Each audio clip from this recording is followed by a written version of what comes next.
শত শত ছাত্রদলের নেতাকর্মী নিয়ে মতবিনিময় সভায় ছাত্রদল নেতা রাজু আহমেদ।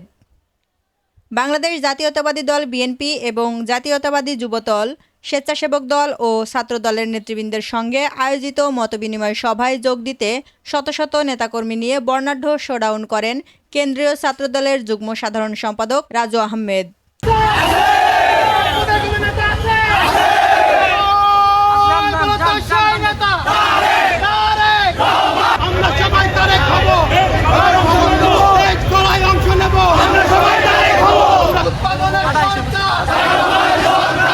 শনিবার রাজধানীর কৃষিবিদ ইনস্টিটিউশন বাংলাদেশ মিলনায়তনে অনুষ্ঠিত এই মতবিনিময় সভাকে কেন্দ্র করে ছাত্রদলের নেতাকর্মীদের উপস্থিতিতে রাজপথ মুখর হয়ে ওঠে।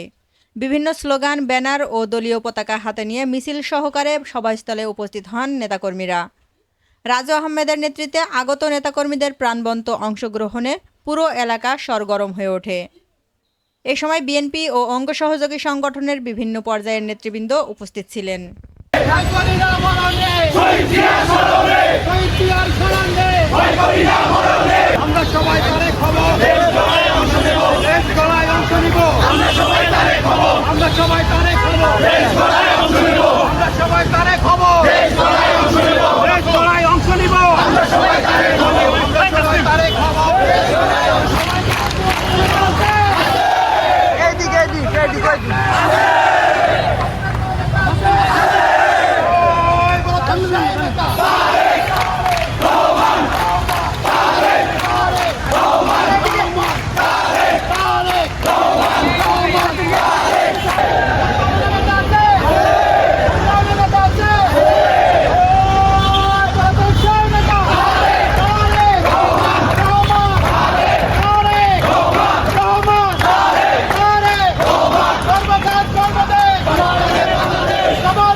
Gracias.